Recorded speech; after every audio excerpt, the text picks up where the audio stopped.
There you go. Alright. Introduce it, I guess. Go on, you're the man. You're the boss. Hello, guys. Welcome to the Penthouse 5 podcast, episode number 2. Due in Italian. Of 2. Dos. Dos in Espanol. See. Hey, there you go. I would know. I'm You would bilingual. know.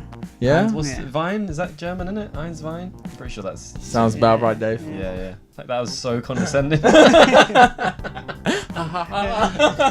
Yeah, we got to be careful. John's laugh. Be careful, my laugh takes over this this volume of podcast. Yeah. You know, so anyway, what we're going to talk about this episode. Last episode, we introduced ourselves, chat a bit about everything. How we met, the history. That's right. Yeah. And yeah. I mean, if this is the first one you're listening to, who are we, guys? Yeah, Introduce you need to go back to the first episode. Listen to that. Episode 1. Yeah, if you're watching a YouTube video, got Jon over here, Steely over here, I'm Dave. And the other two, no idea where they are. Slackers. Just slackers, indeed. No, one lives far away and the other one, don't know. It's always ill. He was meant to I wish he lived far away. So I could fire him. He came from a faraway land. Came from a far away. Are we really going to get into Brexit this early in the podcast? Oh no, we leave politics and religion out. Anyway, let's talk about what we've been up to to. Talk about God, man. Okay. Let's talk about what we've been up to recently with introducing the 2 new singers into our band, 2 extra singers. Because a lot of people, or not a lot of people, but some people been questioning or asking if both our female singers that have joined us now, if they've replaced Conor, which they haven't. They're just extra. We're trying to expand the band. Options, and give them different options. So yeah, we've introduced 2 singers now, haven't we, to the band as well. So Francesca and Meg, and yeah, we did a promo video last Sunday. How did you feel it went? Yeah, it went great.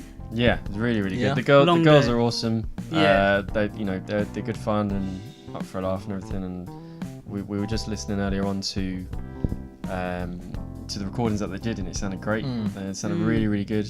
And they really complement their voices as well, because Meg's got a really nice kind of gentle R&B voice, and then Francesca's got that kind of grit and power in it. Yeah. They really bounce off each other really well. Yeah. So, That's exactly what I thought Yeah. when we had that first rehearsal the week before the promo video.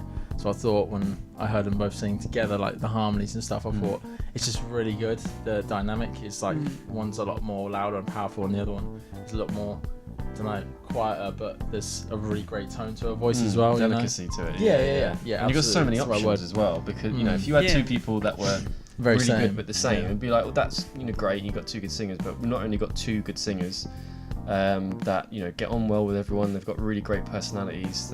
They seem like they've both got experience, so I can imagine them on stage being really animated and getting involved.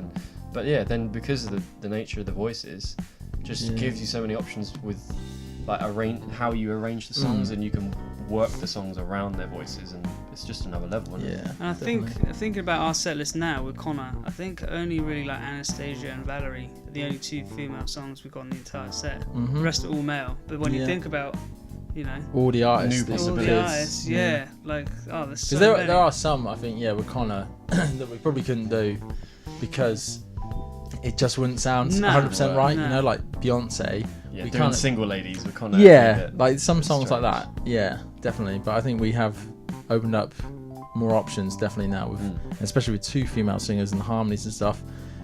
Yeah, I think it's some good stuff coming. I just can't wait to get working with them. I really can't. It'd be good. And like selfishly for us, the ugly musicians at the back, whilst everyone's Speak staring for at yourself. I do. But it just means we're getting, we're going to get more work, because you'll have some clients that want Conor, and some clients want the girls, some clients want both. And it just means the band is always going, that it's just constantly going, and it's just kind of varying gig to gig. But it means that Penthouse 5 just keeps on rolling. Yeah, exactly. That's it. That's what we always wanted, just a band that never stopped working. That's it. Yeah. And then you have like a collection of musicians that just obviously you got the core, but then you can rotate it depending on whatever gig you want. Yeah, that's it. Yeah, man. More That's been options, more opportunities. That's it. More gigs. And what were you doing yesterday, Dave? Want to explain to the audience? Explain to the audience member. What? YouTube. Valentine's. You was doing what? Earlier in the day. Oh yeah. Well, me and Kerry went to the bedroom. No, I was at the City University of London, tracking my keys with all the students. It was great fun. It's a bit of a nightmare lugging all my equipment I wish there. I could have seen that. Yeah, I'll pay money. I wish I was a fly on the wall, man. I know, I'm so angry. That would be Just funny. watching Dave struggle, Yeah. all on his keyboard shit to the uni and back on a train. I struggled just with like Yeah. hardly When anything. we went in, yeah. Let alone a whole keyboard. Yeah, now Didn't they have like cool stuff there you could use? Well, I mean, when we did the recording last year, I used the Grand for Yeah. one of the songs, but I think like Just Dance is Oh, that was the Ignition song, wasn't it? Yeah, you used to keep with the piano, adoption, yeah. But Just Dance is very like it's like a poppy song, it's synth layered heavy. with synths and stuff, yeah. And then Valerie Rhodes and organ sounded really nice, so let's stick with that. But no, it's good. The students are great, and we got everything tracked that we needed to. And yeah, it was really good fun. There's a lot more interested this year. Last year there was hardly any students, and the ones that were there just wanted to get out. And this year I felt a lot more of them got involved. Not as many as I'm sure the teacher would like, but you just tell, some kids just do it. They're just a bit switched on. Yeah, some kids want to do it, and the other ones, are just there because they thought, I can do music. The best students were there before the class starts. Yeah. And then they're there after the class finishes still, and like you said earlier, like when you stayed through your lunch break to do the BVs. Yeah, because we were a bit late. Those are the students that stay there through that as well, and they don't go to lunch. Yeah. And they stay there for the BVs.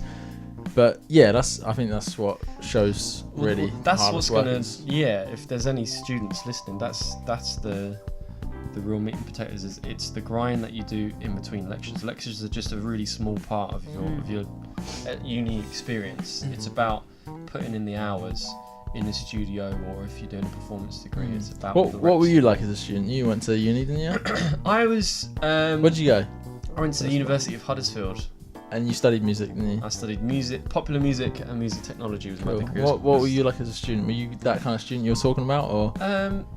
I was ducking classes for women. No, I was. Yeah, really. Stop breaking that goddamn mic, John. And I was always a pretty good student. I was looking back. You could definitely looking back. You could I feel always like improve. I could have put more time into it, but I was always like a strong B, pushing towards an A kind of student. I was just on the borderline, below the kind of the elite bracket. Cool. What about you, Steely?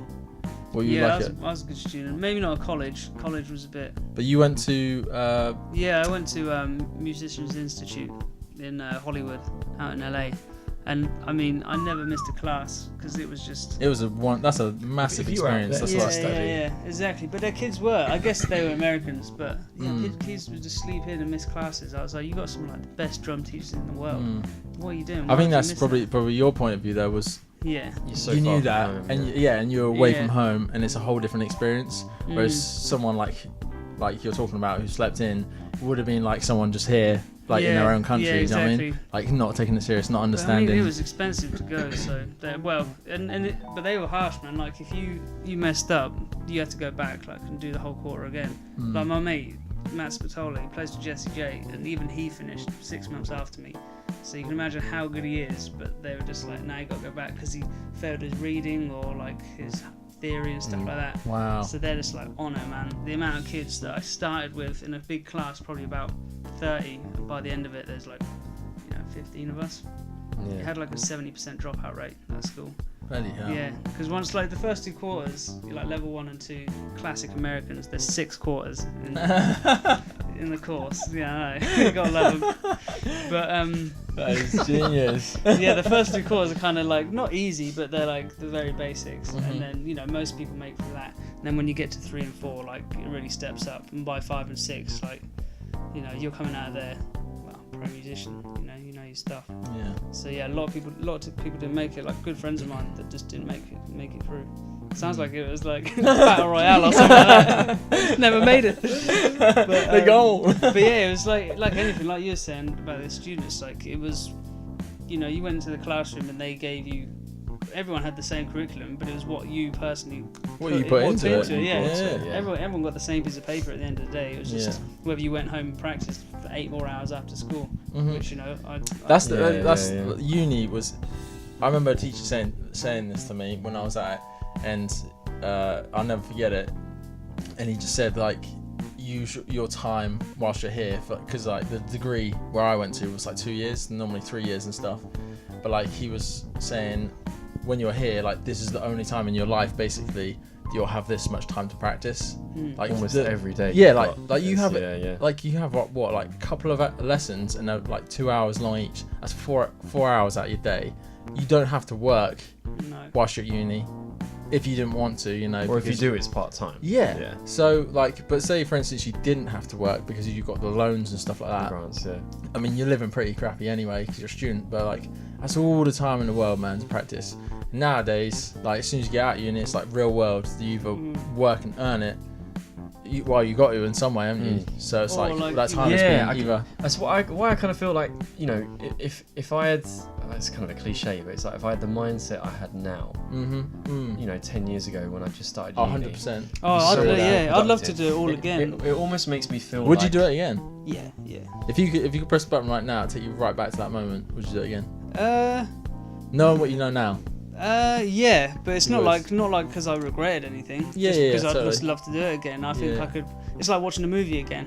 You watch it and you notice things that you didn't notice the first time round. Yeah. And I reckon, even I'd start from level 1 again.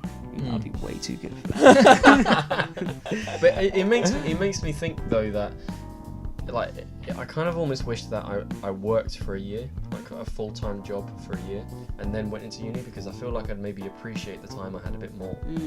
Like at that time, I'd worked part-time for a couple of years, but I hadn't been grinding like a 9 to 5 kind of job. I feel like if I did that for a year, and then I'm in an environment where I'm in this amazing uni with incredible equipment and I'm having lectures and it's 24/7 music, I'd be like, I've got all this time now, and I could be so much more productive than you wake up at 7, you have breakfast, you do your job, you got to get there, the commute back, especially for me working in London, like in and out of the tube and stuff, and then you're home and you had dinner and it's like, man, it's 8 o'clock and we've got a few hours and I need to go to bed.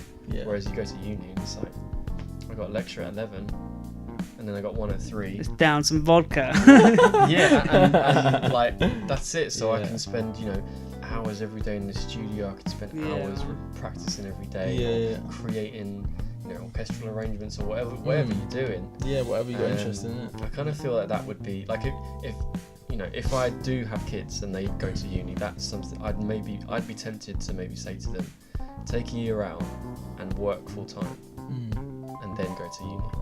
I feel like they'd be really more productive. Yeah, definitely.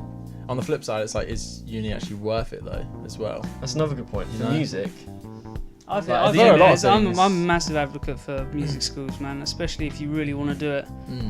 But it's great for what you learn at the university, but I feel in the field of music, having that certificate, it's not essential at all. Degree. I've never once told anyone what degree I've got. No one cares, Maybe how good you are. Yeah, definitely. Maybe if you're going into like orchestras and pit work and stuff like that. Or if you want to become a teacher of music or something like that, it's probably handy. Yeah. To be fair, that's the reason I got it. It was because I thought one day when I'm 50 years old, I'll maybe want to look into teaching.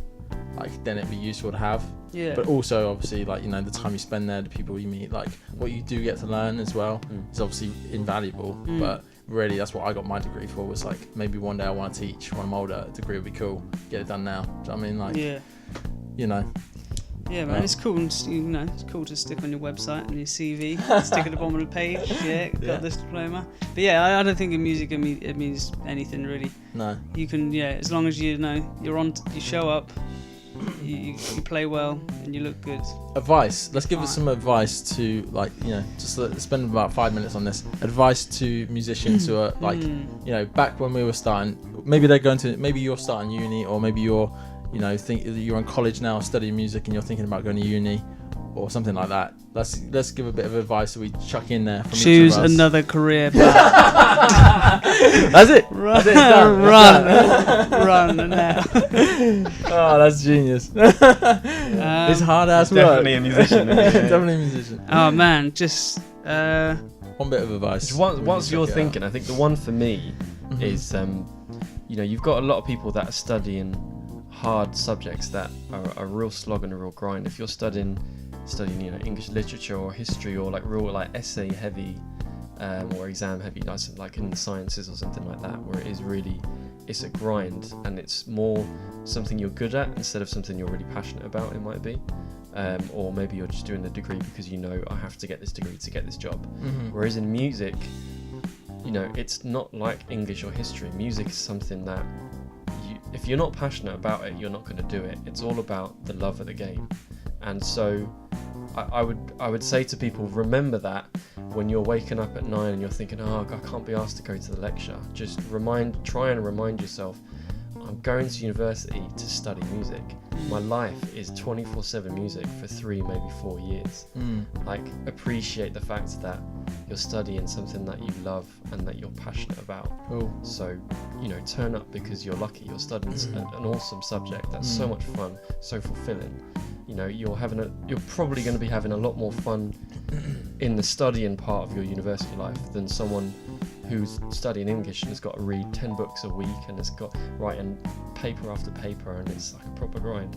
Yeah. So have some gratitude. But appreciate the fact that you're doing something. Because like you're saying, and we're saying, like, we're much older now. Like, I graduated uni 10 years ago, almost 2020. So yeah, have gratitude, because we're in a perspective now of like, we're looking back and we're like, could have worked a bit harder, could have chucked a bit more effort in, sort of thing, and it was a good opportunity, and all the time you have to like practice and stuff. Yeah. So you're saying like gratitude, trying to have a heads up almost, because you will be out of it before you know it. Yeah, you're never going to have that much time in your life again. That's like what you said earlier, that's bang on. You'll never ever in your life. You're all gonna die. Anyway, Steely, what's your is that your bit of advice? No, What's your bit of advice for the students? Yeah, mine would just be like, don't ever compare yourself. You can just go online now, look on YouTube, and you got like, there's a guy, he's literally called Baby Boy Drummer. He's 4 years old, and you can just tell. Is that the thing that went viral? Yeah. He's crazy, man. He's playing at NAMM. I follow him on Instagram, man. It's crazy, and you just think. Sometimes I watch that, wake up in the morning, because the first thing I do is go on Instagram just to get inspired for the day. And I see this 4-year-old kid playing like that, and you're just like, man, him in like 5 years' time is going to be better than me. But then I stop and think, like, but what is better than me? Like, why am I trying to compare myself to other people? Like, that's one thing you'd never sort of go, oh, who's the better artist? Matisse or Picasso. Like, it's not like that.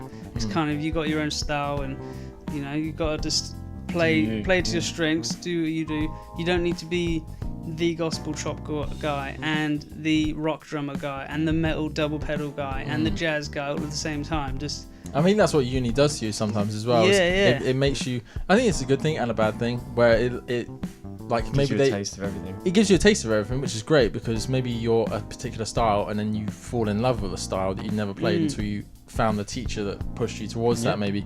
But also on the flip side, I think you can also think that you need to play everything, like become a handyman in music, and I think that's a downfall, like you're saying. Like, if you are a rock drummer, then maybe taste some other things as well, like jazz and funk and R&B and like ballads and stuff like that, but also like definitely stick to one thing as well, like and have that as your sort of bread and butter, like your foundation. You are that type of drummer. Do you know what I mean? You're gonna be better off being if you say, you're gonna get booked for that reason, right? You're gonna be better off being a really, really good rock drummer if that's your niche. Yeah. Than being a decent rock drummer and I've kind of got jazz chops and I do a little bit of swing. Yeah. That's it. Like, I could go into the studio and do a jazz gig, do a metal gig, not like great, but I could get away with doing it. But there's other guys out there who've been doing it and studied it, and they're ultimately going to get the gigs over you in like the proper professional world. But I mean, you just gotta if you're a drummer, pop rock, man. Just be a pop rock drummer. You'll be fine for the rest of your life. That's the paying gigs, man. The money gigs. They are pop and rock. Pop rock. Rocky Rock. But no, that'd be my advice. Sounds like dodgeball. Dodge, dip, duck, dive, and dodge. You gotta play pop, rock, pop. But it is, man. They're the gigs out there. And I mean, that's how I'm making my money now. It's pop and rock. So yeah, that's it. That's it. But yeah, no, that'd be it, man. Never compare yourself to anyone but yourself. Nice, I like that. So you got to do it. Thanks, guys. Yeah. I'll do a mic drop. I'll do a mic drop now, but I'll probably break what we're doing. Break the speakers. What about you, John? What was your mine? What would you say to your younger self? Like, stop. Give up now. Stop breaking the mic. Yeah. Calm the hell down. Yeah, Nah. calm I don't know what down. I'd say. I mean, to be fair, I would probably say, like you said. That was perfect. No, definitely not. You say gratitude. You say like don't compare yourself. My one would probably be like try and integrate self-discipline early as fuck. Like I do it now, but like back then I would definitely I encourage it a lot more to anyone who's, I don't know, going to go to uni or something, or so with this, what if like you had a list of 5 things you wanted to do when you woke up back then that you could have told yourself to do? What would they be? Like getting into a routine. Yeah, it would mean like hardcore routine, like and as well, like uni is notorious for like partying and stuff like that, which is cool, and it's in like, but I think like school in general, like, you know, from year 7 to you know, when you're like 10, 11, 12 to you're 16. It's probably older now, like you leave when you're 18 now, don't you, at school? But I think for me, school was really the biggest thing I think you get from school is learning how to socialize. You're growing up into, you know, you're going from a boy to a man. That's one thing that I think you're learning, like you're going through bullies, like like groups of friends, social divisions in stuff, you know what I mean, like all that sort of stuff when you're in school. But I think when you get to uni and that, like I think it's like all the partying's there. But I think, self-discipline to miss quite like a few of them. Like, don't go to every party, you know. Cause self-discipline is like not doing something that what's it called?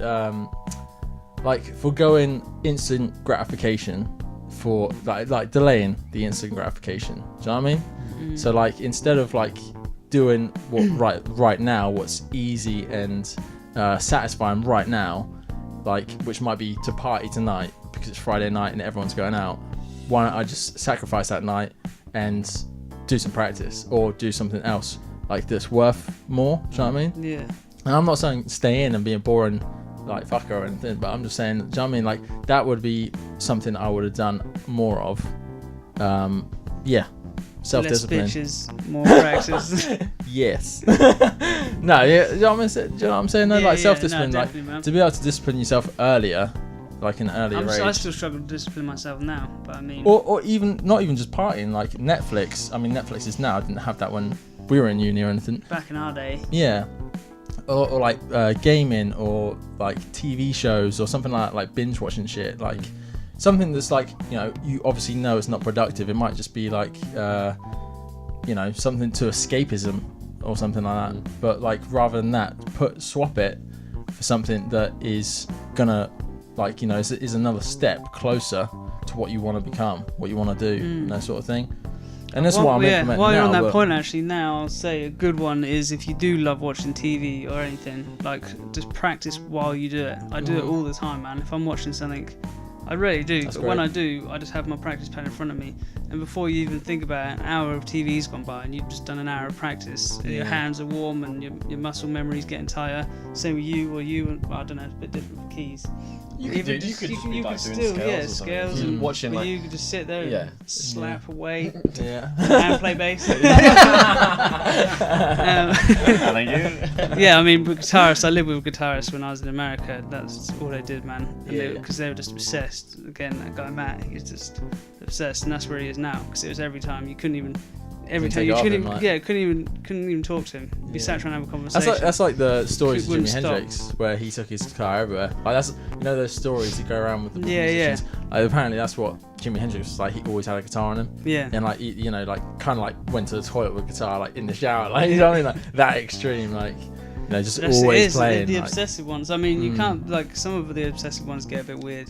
So yeah, there's a fine line. But I mean, anyway, if you're that obsessed, you know, then you're gonna do well with it. But also like, if I always find myself, if you wake up and you don't want to practice, don't practice. Never ever force yourself to do. Don't ever turn it into a job. Like I used to do that, and I'd practice, and I'd be playing shit. My hands were stiff, and I'd try to chop out, and I wouldn't be able to work it out, and I'd be like, "Fuck, I'm shit. I don't want to do this anymore." But then I'd leave it, and the next day I'd wake up, and I'd, you know, watch something or listen to something that inspired me to go play, and I'd be able to do that chop, or I'd feel really good, and I'd be like laughing by the end of practice. Do you think that's mindset though? Yeah, definitely. Because I think like what I took from that is like, it's good to have rest. You know, like a rest is just as good as and important as practicing. Yeah. Like having the time for your brain really to like, you know, have ample sleep and then take in the information you just learned throughout the day. Like if you've been practicing for 6 hours or that, and like new chops or like rhythms or something like that, then you sleep, your brain like interprets that, and you know when you go back the next day it's like fresher, it's a little bit sharper because it's like now internalized a little bit more sort of thing. So like rest definitely, is man. like a good thing. Because now, like me, like an hour and a half of practice for me, 90 minutes is kind of where I get to. Then I'm like, I got to stop now, just for a little bit, whether it's, you know, tea break, coffee, or have some lunch, or just go and watch something and just forget about drummers for a minute. And then I'll come back and do another 90 minutes. That's how I do my practice. But when I was in school, I kind of forced myself to do like 5, 6, 7 hours of practice, like non-stop. I'd take my lunch with me on my dinner or whatever, and just keep going. And I just fatigued myself, man. And I just found like I didn't want to go and do that because I was like, I've got to be here until 2 in the morning, when I didn't at all. Yeah. You know, so that's another little one. Man, we're just giving so many little nuggets. So little nuggets. Knowledge. Sprinkle them all across. All those nuggets, you see them? But, you know, but probably ain't not going to watch this. So. Yeah, it's just us. But I think even for me, positive vibes. You know. Even for me, like just doing this podcast and sitting and talking, like for me, it's cool to like get it out there. And because my mates, they're not musicians at all, so none of this sort of makes sense to them. I can't talk about my mum and dad and that. Like, totally. That's good to talk about this stuff, get off my chest, and hopefully people listen and get something from it. Yeah, hopefully we're providing some value. And when we're rich and famous in the future, you'll be like, oh, why don't I listen to Steely, Jon and Dave on the podcast? There you go, heard it first. Don't we have rehearsals soon? Yeah, we got to go rehearsals. Well, we got 3 minutes left anyway. Okay. 3 minutes left of the podcast. What would you say is your biggest takeaway from uni? What's the one thing that you were like, this really helped me? And it could be the tiniest little thing. It could just be like self-discipline. That's had the biggest influence in my life. Biggest influence I took from uni? Yeah. Going to music college, music university. Come back to me. You got one? I just thought of the question. You got it? Probably biggest takeaway. Or at least the first that comes to mind. Nando's. The best takeaway. Sponsored by Nando's. No, not sponsored. I went to Nando's. Nando's. I was dragged to Nando's by John the other week, and I got a £50 parking fine. Here we go. From Morrison. £50? You didn't tell me it was good. £50. Man, and that is called being a little bitch. That's why no one should go to Nando's. Overrated. It's bullshit. My biggest takeaway would be. We just go on all day. Just got takeaways now, man. Sorry. My biggest takeaway would be like socializing. Just go out and meet as many people as possible. 100% do it. Don't, and no one's going to knock on your door and be like, hey, do you play drums? Do you want to come play drums for me? Like, you got to go out. Yeah, the social, like networking. Yeah, more 100%. like than socializing. So important for music specifically. Yeah, rather than getting out wasted all the time, you're on about socializing, like talking to other musicians, networking, blah, blah, blah, definitely, all that sort of stuff. Yeah, like I was a keys player.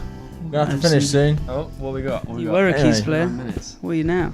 We got like seconds left. Oh right, okay. Right. This is the end of the podcast. Anyway, this is episode 2. We're just gonna end it now. Go on, and that's a good way to finish on. Yeah. Everyone good? Okay. Everyone happy? They got their points. Sure. I'll get it on the next. Sure. All right, sweet. Episode 2. Thank you for listening.